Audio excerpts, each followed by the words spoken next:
నమస్తే, welcome to iDream. నేను మీ Madhuri. Trading చేసే వాళ్ళందరికీ కొన్ని డౌట్స్ ఉంటాయి. ట్రేడింగ్ అనేది ఎప్పుడు అప్డేట్ అవుతూనే ఉండాలి అండ్ దాంట్లో కూడా అప్ అండ్ డౌన్స్ ఉంటూ ఉంటాయి. అలాగే స్టాక్ మార్కెట్ కూడా మనకి మార్కెట్ వాల్యూ పెరిగినప్పుడు మన స్టాక్స్ పెరగచ్చు, ఒకవేళ తగ్గినప్పుడు తగ్గిపోవచ్చు.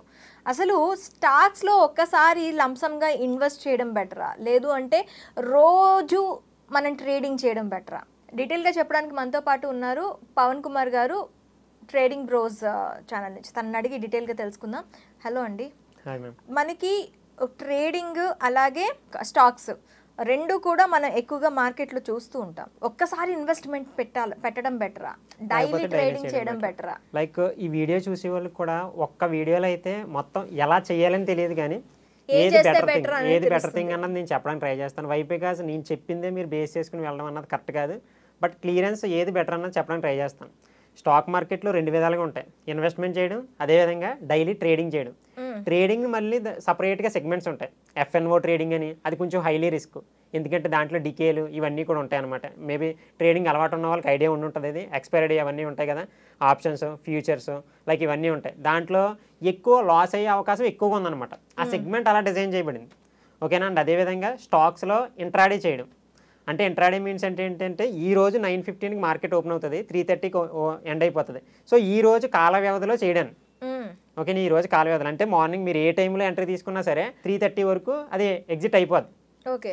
అలా కాకుండా మీరు ఫండమెంటల్గా, టెక్నికల్గా ఒక స్టాక్ని చూస్ చేసుకుని, లైక్ ఫర్ ఎగ్జాంపుల్ చెప్పాలంటే రిలయన్స్ కానీ, ఎంఆర్ఎఫ్ షేర్ కానీ, లేకపోతే సంథింగ్ ఉన్నాయి కదా కంపెనీస్. సో వాటిని ఫండమెంటల్గా, టెక్నికల్గా చూసుకున్నాం అనుకోండి. ఫండమెంటల్గా అంటే ఏంటంటే, ఫండమెంటల్ అనాలిసిస్ 2 టైప్స్ ఉంటుంది మేడం, క్వాలిటేటివ్, క్వాంటిటేటివ్. సో అది మనకి క్వాలిటేటివ్ అంటే ఏంటంటే ఒక ఫేస్ వాల్యూ, అంటే లైక్ ఇప్పుడు మీరు ఉన్నారనుకోండి, ఫర్ ఎగ్జాంపుల్గా మీరు ఒక కంపెనీ పెట్టారనుకోండి, మీ యొక్క రెప్యుటేషన్ బట్టి, మీ యొక్క ఫేమ్ బట్టి ఆ మార్కెట్లో ఇన్వెస్ట్మెంట్ చేయడానికి రెడీగా ఉంటారు, అంతేనా. అంటే ఇప్పుడు ఒక అంబానీ వచ్చి ఒక కంపెనీ పెట్టారనుకోండి, దాన్ని వెనక ముందు చూడకుండా పెట్టి ఇన్వెస్టర్స్ కూడా ఉంటారు, అంటే మినిమం చూస్తారు. బట్ థింగ్ ఏంటంటే ఆల్రెడీ ఫేమ్ ఉన్న పర్సన్ కదా, సో అలా క్వాలిటేటివ్ అంటారు అనమాట. క్వాంటిటేటివ్ అంటే ఏంటంటే ఏదైనా కంపెనీ ఎస్టాబ్లిష్ అయిపోయిన తర్వాత దాని యొక్క 6 months కానీ 5 years కానీ ఇలా అయిపోయిన తర్వాత దాని యొక్క రిజల్ట్స్, ఇట్స్ ఆల్ అబౌట్. ఇప్పుడు ఒక పర్సన్ని, మనం ఒక స్టూడెంట్ని కానీ ఎవరినన్నా సరే ప్రిడిక్ట్ చేయాలంటే, లేకపోతే వాళ్ళు నాలెడ్జబుల్ పర్సనా లేకపోతే నాలెడ్జ్ లేదని తెలుసుకోవాలంటే మనం ఎలా ప్రిడిక్ట్ చేస్తాం? వాళ్ళ యొక్క మార్క్స్ బట్టి, రిజల్ట్స్ బట్టి, వాళ్ళ యొక్క స్కిల్స్ బట్టి, వాళ్ళ యొక్క టాకింగ్ పవర్ బట్టి మనం డిసైడ్ చేసి హీఈస్ క్యాపబుల్ అని చెప్పేసి డిసైడ్ చేస్తాం. అండ్ అదేవిధంగా మార్కెట్లో ఒక స్టాక్ని డిసైడ్ చేయాలంటే ప్రీవియస్గా జరిగిన ఏదైతే ప్రాఫిట్లు వచ్చినాయో, లాసెస్ వచ్చినాయో, అండ్ స్టాక్ మార్కెట్లో స్టాక్ లిస్ట్ చేస్తే ఏది హైడ్ చేయడానికి లేదు. మీకు ఎంత లాస్ వచ్చినా చూపించాలి, మీకు ఎంత ప్రాఫిట్ వచ్చినా సరే చూపించాలి. ఇలాగా ఒక 5 years వ్యవధిలో ఈ స్టాక్ అంతా కూడా ప్రాఫిటబుల్గా ఉంది. ఈ క్వార్టర్లీ రిజల్ట్స్ ఉంటాయి మేడం, క్వార్టర్లీ, హాఫర్లీ, యాన్యువల్లీ, ఓకేనా.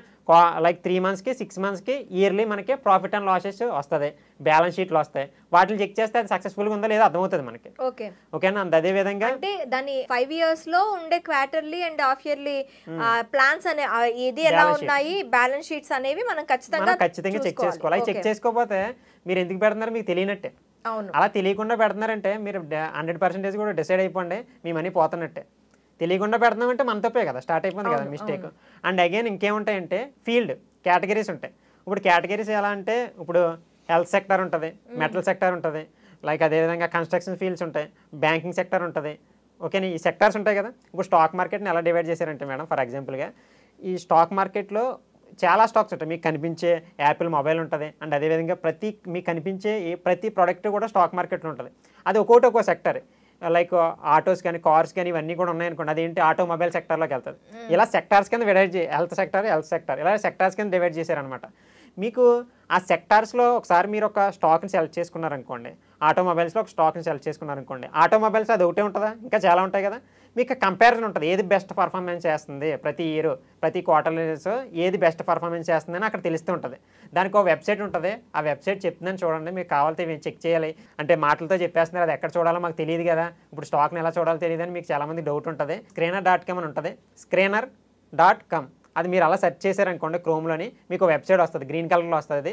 దాన్ని క్లిక్ చేసి అక్కడ సెర్చ్ బార్లో మీరు ఏ స్టాక్ని నేమ్ టైప్ చేసినా సరే దాని యొక్క ఎవరో దాన్ని లిస్ట్ చేశారు, ఎప్పుడు లిస్ట్ అయ్యింది, దాని ఆల్ టైమ్ అయ్యి ఎంత, దాని ఫేస్ వాల్యూ ఎంత, దాని డివిడెంట్ ఎంత, అవన్నీ కూడా మీకు screener.comలో క్లియర్గా బ్యాలెన్స్ షీట్తో సహా వస్తుంది. దాని ద్వారా మనం ఆ స్టాక్ని మనం ఐడెంటిఫై చేసుకుని అలాంటి స్టాక్స్లో పెట్టేసామనుకోండి మనీ. సో అలాంటి ఎలాగ గ్రోత్ అవుతుంటాయి కాబట్టి ఇప్పుడు మీరు ఫర్ ఎగ్జాంపుల్గా నేను అంబానీ అని చెప్తున్నాను కాబట్టి ఫర్ ఎగ్జాంపుల్గా చెప్తున్నాను నేను, అది కొనండి ఇది కొనండి అని కాదు. ప్రీవియస్గా ఉన్న స్టాక్స్ ఉంటాయి రిలయన్స్ ఇవన్నీ కూడా స్టార్టింగ్లో ఎంత ఉంది, 100 రూపీస్ 200 రూపీస్ అలా ఉంది. ఇప్పుడు ఎంత ఉన్నాయి, థౌజండ్స్లో ఉన్నాయి. అది గ్రో అవుతూనే ఉంటుంది, కంట్రీ గ్రో అవుతుంటే అవి కూడా గ్రో అవుతూనే ఉంటాయి. ఇప్పుడు 2023లో చూసిన చాలా స్టాక్సే ఇప్పుడు డబల్ అయిపోయాయి. ఎందుకంటే India is growing country, update అవుతున్న కంట్రీ. సో దట్స్ వే అది వెళ్తూ ఉంటుంది. ఇక్కడ ట్రేడింగ్ చేయాలి అన్న పాయింట్ ఆఫ్ వ్యూ నేను ఇన్వెస్ట్మెంట్ గురించి ఆల్రెడీ చెప్పాను. ఇలా చేస్తే కానీ మీకు ఇన్వెస్ట్మెంట్ బాగా చేయగలరు ఫండమెంటల్గా చేసి. తర్వాత టెక్నికల్ అనాలిసిస్ నేర్చుకోవాలి. టెక్నికల్ అనాలిసిస్ అంటే ఏంటి బ్రో అంటే price action, candlesticks, patterns, trend lines, smart money concepts ఇవన్నీ కూడా అడ్వాన్స్డ్ లెవెల్లో నేర్చుకుంటే మీకు టెక్నికల్ అనాలిసిస్ అర్థమవుతుంది ఎక్కడ కొనాలని చెప్పేసి. ఓకేనా? అండ్ అగైన్ దానికి మళ్ళీ స్టాక్ని ఇప్పుడు కూడా ఆల్ టైమ్ అయినా కొనకూడదు. ప్రతి బిగ్ ప్లేయర్ కూడా చెప్తారు మీకు. ఎందుకంటే ఆల్ టైమ్ హైలో ఎందుకు కొనకూడదంటే ఇప్పుడు నేను ఉన్నాను ఫర్ ఎగ్జాంపుల్కి నేను అస్తమానం చెప్తూ ఉంటాను. నేను ఇప్పుడు రన్ చేసుకుంటూ వచ్చి రూఫ్ని టచ్ చేసి మళ్ళీ కింద ప్లేస్ అయ్యాను అనుకోండి, మళ్ళీ నేను ట్రై చేస్తే ఆల్రెడీ టచ్ అయ్యాను కాబట్టి నేను టచ్ చేయగలను మళ్ళీ, అంతే కదా, నా కెపాసిటీ అక్కడ దాకా ఉంది. ఇప్పుడు ఒక స్టాక్ 100 రూపీస్ ఉండేది 500 రూపీస్కి వెళ్ళింది. ఓకేనా? ఫండమెంటల్గా బాగుంది, బ్యాలెన్స్ షీట్ బాగుంది, మళ్ళీ ఎవ్రీ క్వార్టర్లీస్ కూడా మంచి రిజల్ట్స్ పోస్ట్ చేస్తుంది. 500 crores ప్రాఫిట్ తీసుకొస్తుంది ప్రతి క్వార్టర్లీస్కి. ఇప్పుడు 500 టచ్ అయిన స్టాక్ మళ్ళీ కొంచెం కరెక్ట్ అయ్యి ఒక 300కి వచ్చింది అనుకోండి, మళ్ళీ అది పైకి వెళ్తుంది. దాని టార్గెట్ ఇప్పుడు ఎక్కడ అవుతుంది, ఇప్పుడు 500కి ఆల్రెడీ టచ్ చేసిన ఏరియా కదా అది. అంటే ఆ స్టాక్ కెపాసిటీ ఉంది కదా, అక్కడికి దాకా వెళ్ళి కెపాసిటీ ఉంది. ఇది ఎందుకు పడింది, మార్కెట్లో ఒక్కోసారి రిసెషన్ జరగడం కానీ, జాబ్ క్లైమ్స్ డేటా కొంచెం మార్కెట్ ఫాలో అవుతూ ఉంటుంది ఒక్కోసారి. అలాంటప్పుడు ఎవ్రీ స్టాక్ కూడా ఫాలో అవుతుంది. సో ఇలా ఫాలో అయినప్పుడు మనకి ఆ డిప్లో కొన్నాం అనుకోండి, బై ద డిప్ అంటారు. స్టాక్ని ఎప్పుడు కూడా ఆల్ టైమ్ అయిన దగ్గర కొనకూడదు. బై ద డిప్ అంటే మిడిల్ ఆఫ్ ద కొంచెం 50% కరెక్ట్ అయ్యాక కొనాలన్నమాట. ఇది ఇన్వెస్ట్మెంట్ నేను చెప్పాను. మేబీ దాన్ని ఒక్కో పాయింట్ని బ్రీఫ్గా అనాలిసిస్ చేయాలి. మళ్ళీ అది పక్కన పెట్టండి. ట్రేడింగ్ గురించి మాట్లాడదాం. ఏది బెటర్ అనే క్వశ్చనింగ్ అది ట్రేడింగ్ గురించి మాట్లాడదాం. ట్రేడింగ్ అంటే మీకు దీనికి పూర్తి స్థాయిలో టెక్నికల్ అనాలిసిస్ కావాలి, న్యూస్ బేస్డ్ కావాలి. ఈరోజు న్యూస్ని వాచ్ చేయాలి, న్యూస్ని వాచ్ చేసి మళ్ళీ దాన్ని టెక్నికల్ అనాలిసిస్ చేసి అప్పుడు ఈ రోజుకి సంబంధించిన లెవెల్ని బేస్ చేసుకుని మనం ఎంట్రీ తీసుకోవడం, ఎగ్జిట్ అవ్వడం అని ఉంటుంది. దీంట్లో రిస్క్ ఎక్కువ ఉంటుంది. ఎందుకంటే ఒక స్టాక్ నేను ఆల్రెడీ చెప్పాను 1 year 5 yearsకి ఫండమెంటల్గా టెక్నికల్గా బాగున్న స్టాక్ ఆటోమేటిక్గా పైకి వెళ్తూ ఉంటుంది స్లోగా. బట్ ఈ మధ్యలో మార్గంలో కిందకి ఫ్లక్చువేషన్ వెళ్తుంది. ఎప్పుడు కూడా స్టాక్ అన్నా ఇండెక్స్ అన్నా ఏది కూడా ఇలా వెళ్ళిపోదు. దీన్ని వైకప్ థియరీ అంటారు, లేకపోతే విన్న వాళ్ళకి ఐడియా ఉండి ఉంటుంది. 100 points రైజ్ అవుతుంది, 50 points కరెక్ట్ అవుతుంది. ఇంపల్సివ్ కరెక్టివ్ ఇది ఫార్ములా అనమాట.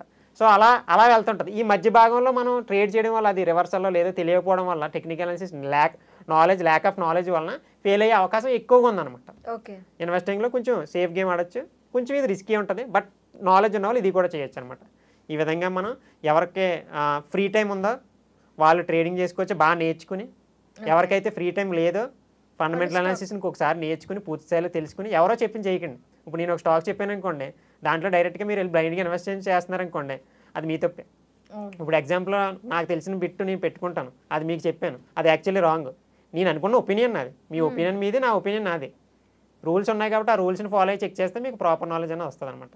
ఈ విధంగా మనకి డిఫరెన్సెస్ చూసుకోవచ్చు. ఓకే పవన్ గారు, థ్యాంక్ యూ వెరీ మచ్.